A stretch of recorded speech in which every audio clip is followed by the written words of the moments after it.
Assalamu alaikum dear students. In today's lectures we are going to talk about Middle English literature and we are having discussions or its first period that started जो शुरू होती है 1066 से लेकर 1350 तक and इस period को हम एंग्लो नॉर्मन भी कहते हैं और इसके अलावा हम इसको प्री चौसरियन भी कहते हैं because it comes before the Chaucer से पहले ये आज एज आया था और यहाँ पर उसके लिए एक बैकग्राउंड बना हुआ था चौसर के लिए। तो यहाँ पर जितना भी लिटरेचर प्रोड्यूस हुआ है, जितना भी लिटरेरी काम हुआ है, सो हम उसको डिस्कस करेंगे।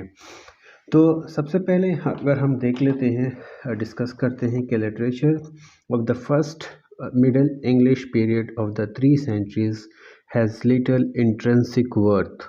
वाई बट बिकॉज अगर हम देख लेते हैं कि तो पहले 1066 में विलियम द कॉन्करर इंग्लैंड आता है और तकरीबन जब तक मैग्ना कार्टा नहीं होता, Magna Carta was the event, it was a conflict, it was a charter when there was a conflict between the barons and the kings, और फिर एक चार्टर साइन हुआ between the barons and between the nobles. Barons means nobles और king John के दरमियान।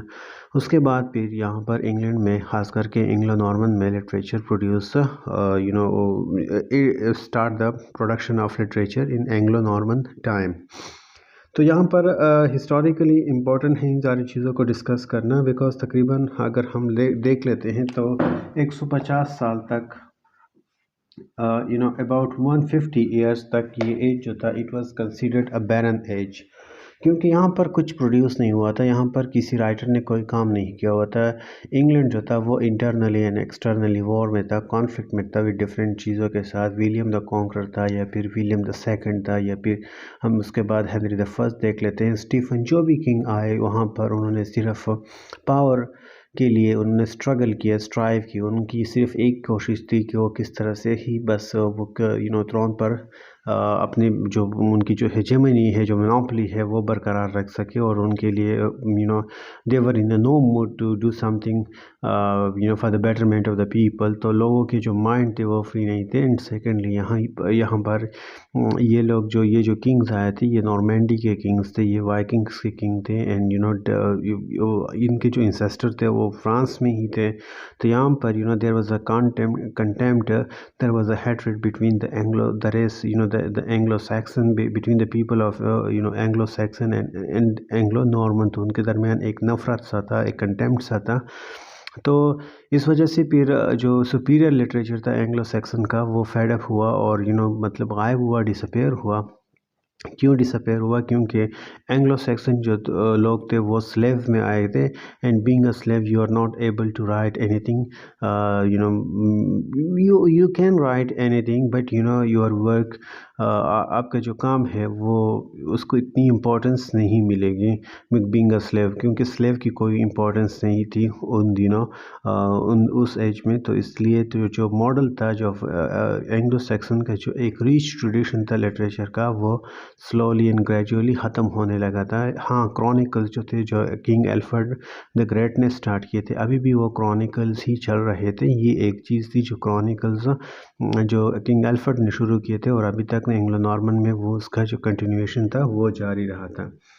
तो 150 साल तक ये दौर जो था ये कम्प्लीटली ब्लैंक था और बैरन एज इसको हम कहते हैं तकरीबन 1215 तक, till the Magna carta, the event of the Magna carta तक, क्योंकि यहाँ पर nothing worthy was produced till the beginning of the 13th century।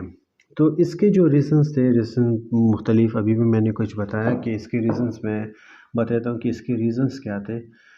Reasons जो थे, सबसे पहला एक कंटेम्प्ट था बिटवीन द पीपल, और पीपल में कौन से थे? एंग्लो सैक्सन भी थे और नॉर्मन भी थे। तो नॉर्मन एंड एंग्लो सैक्सन के दरमियान एक कंटेम्प्ट सा था, क्योंकि जो एंग्लो सैक्सन के जो लोग थे वो स्लेव्स थे and there was a slavery.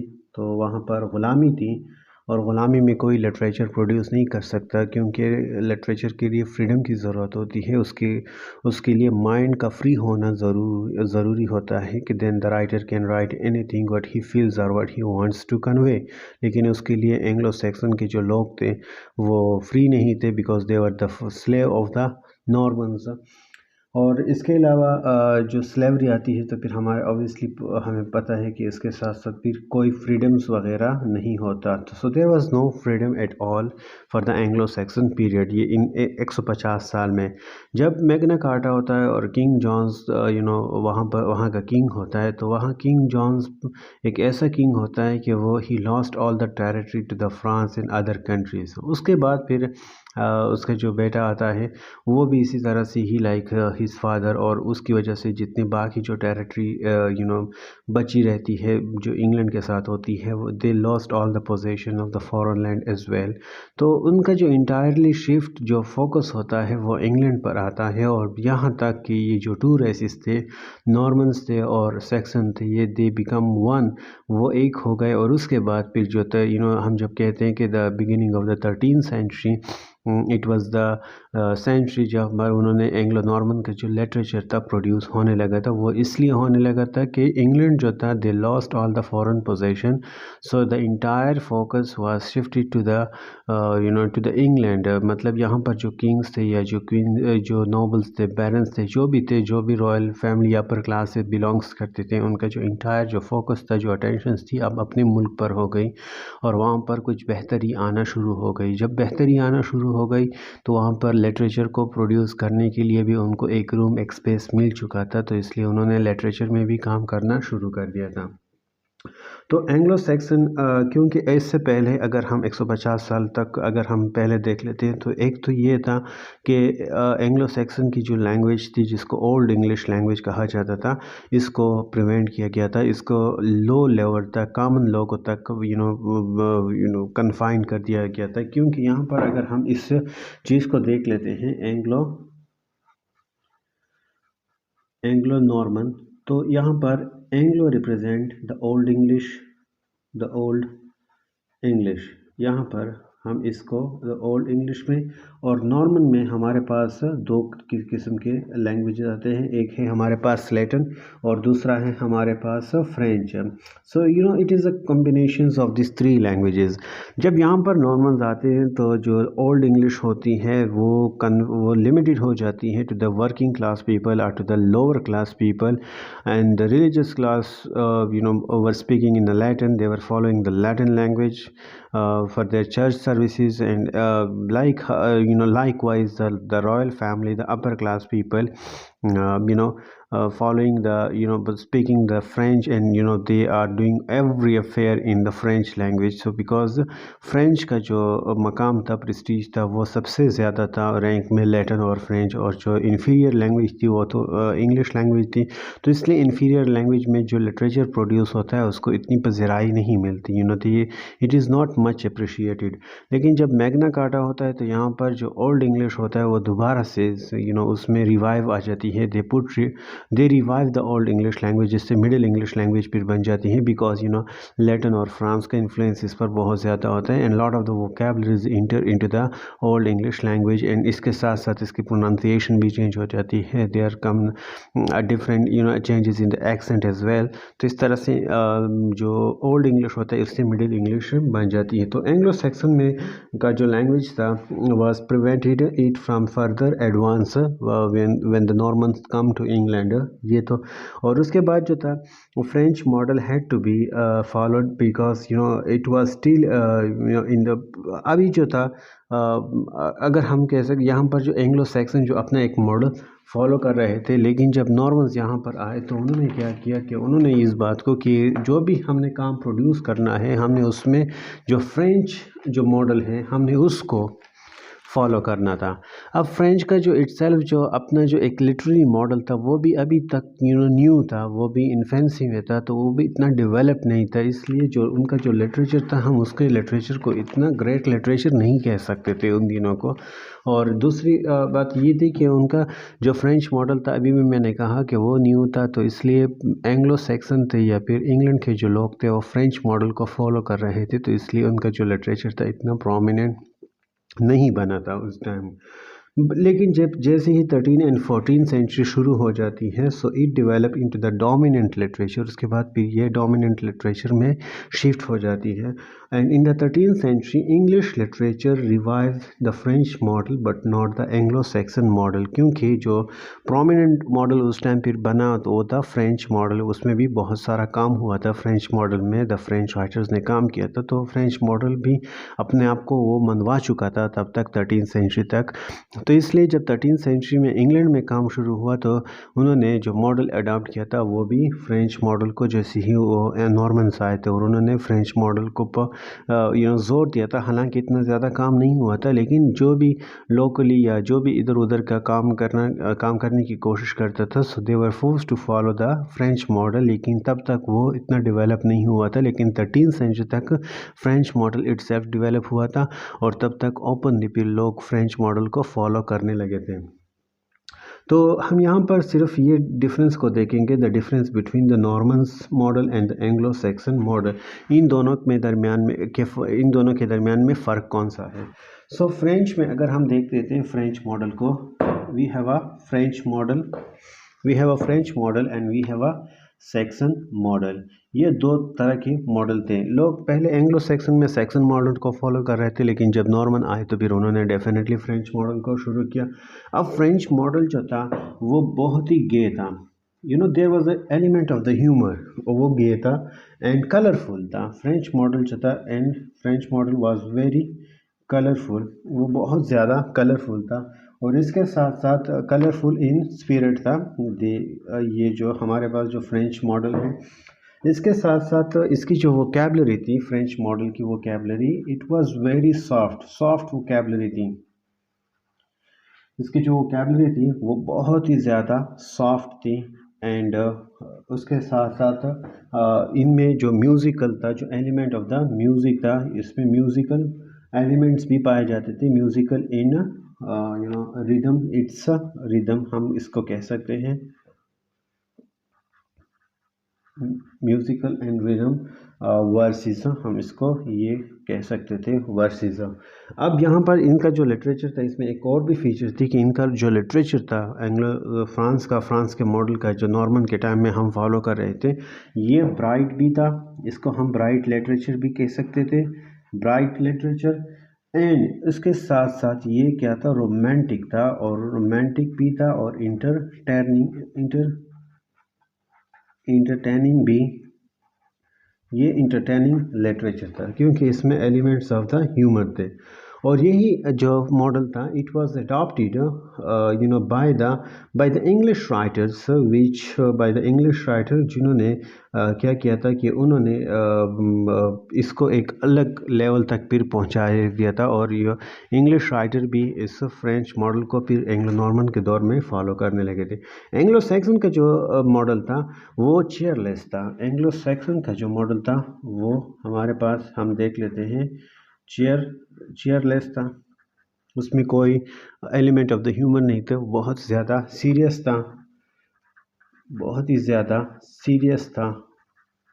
इसके अलावा इसमें एलिमेंट ऑफ द ह्यूमर तो मैंने कह दिया था कि ह्यूमरलेस था, इसमें कोई ह्यूमर भी नहीं था।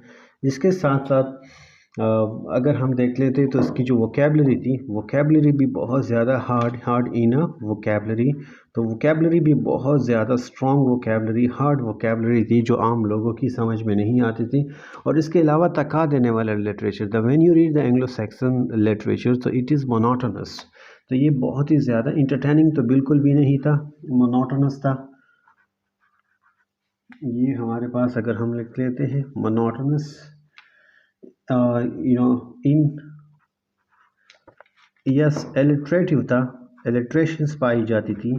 एंग्लो सैक्सन जो मॉडल था उसमें एलिट्रेशंस था, लेकिन एलिट्रेशन एंग्लो नॉर्मन में भी था और एंग्लो सैक्सन में भी ये जो एज था, ये इसमें जो थी एलिट्रेशंस पाई जाती थी। इसके अलावा जब भी एंग्लो सैक्सन के लिटरेचर को हम पढ़ते हैं तो उसमें से वो जो लिटरेचर था वो बहुत ज़्यादा सफोकेटिंग था। The literature of the Anglo Saxon is very suffocating and depressing, बहुत ज़्यादा डिप्रेसिंग लिटरेचर था। उसमें बहुत ज़्यादा स्ट्रॉन्ग मैसेज, सख्त मैसेज प्रेजेंट किया गया है। एंड सो इस तरह से जो लोग थे, तो लोग एंग्लो नॉर्मन की जो लिटरेचर को, एंग्लो नॉर्मन जो लिटरेचर इतना ज़्यादा खूबसूरत लिटरेचर नहीं था, लेकिन फिर भी लोग इसको फॉलो कर रहे थे, फिर भी लोग इसको पसंद करते थे, जस्ट बिकॉज कि इसमें ये एलिमेंट्स थी जो एंग्लो सेक्सन के लिटरेचर में ये एलिमेंट्स नहीं थी। तो इस तरह से ये बिल्कुल इस तरह से था, अगर अगर हम देख लेते हैं कि एंग्लो सेक्सन का एक खूबसूरत सा लिटरेचर था। हालांकि हाँ, यहाँ पर अगर हम देख लेते कि यहाँ पर कुछ ये चीज़ें थी कि चेयरलेस था, सीरियस था, मोनोटोनस था, जिसकी वजह से उसके लोगों को इंटरटेनमेंट नहीं मिल रही थी, एक मॉरल स्ट्रिक्ट मैसेज मिल रहा था, लेकिन फिर भी एक गुड लिटरेचर था, एक हाई क्वालिटी का लिटरेचर था जो एंग्लो नॉर्मन प्रोड्यूस नहीं कर सकते थे। और जब एंग्लो नॉर्मन यहाँ पर आए और उन्होंने क्या किया कि जब जो लैंग्वेज थी, जो लैंग्वेज की प्रेस्टीज थी, लैटिन था, फ्रेंच लैंग्वेज थी, उसको अपर क्लास में प्रेस्टीज मिल गई थी। तो उसके बाद फिर लिटरेचर का, इंग्लिश लिटरेचर का वो मकाम रह गया था इनिशियली। जैसे कि अगर हम इंडिया की मिसाल ले लेते हैं कि इंडिया के जब ब्रिटिश रूल्स, यहाँ पर ब्रिटिश राज आया इंडिया में, तो इंडिया के जो अपने जो राइटर्स थे, उनका जो लिटरेचर था वो फिर इन्फीरियर लिटरेचर बन गया था। और India, because India were the under the British rules, और इस तरह से जो उनका जो अपने जो राइटर्स थे वो इन्फीरियर राइटर्स बन चुके थे, और उनका जो लिटरेचर था वो उनके अपने लोग भी they were following the English model, and they were trying to copy the model that is the model that has been copied और followed by the English writers, ताकि उनको भी फिर तो इसलिए जो उनका अपना जो लिटरेचर था इंडिया का, वो लोग उनको साइड पर रख दिया और ब्रिटिश मॉडल को फॉलो कर रहे थे। ये अभी रिसेंटली ये सब कुछ हुआ था। तो इस तरह से बिल्कुल सैक्सन और नॉर्मन के दरमियान भी इसी तरह का एक रिश्ता था। बट लेकिन अगर हम इसको देखते हैं कि this revival of English literature began in the reign of the king John, as I said, by the time the two races had begun to mix freely. Magna Carta हुआ था, और मैग्ना कार्टा ये था कि उन्होंने जो initially जो चीज़ें थी वो they were lost all those positions to every country, और यहाँ पर जो इंटायर फोकस शिफ्ट था वो इंग्लैंड का अपने आप पर आ गया था। तो the kings were thinking about the people, and people are also thinking about themselves and the country as well. तो यहाँ पर जो सबसे पहला जो हमारे पास जो पोइट आता है, वो पोइट जो था जिसको हम कहते हैं कि जॉफ्री ऑफ मॉनमौथ।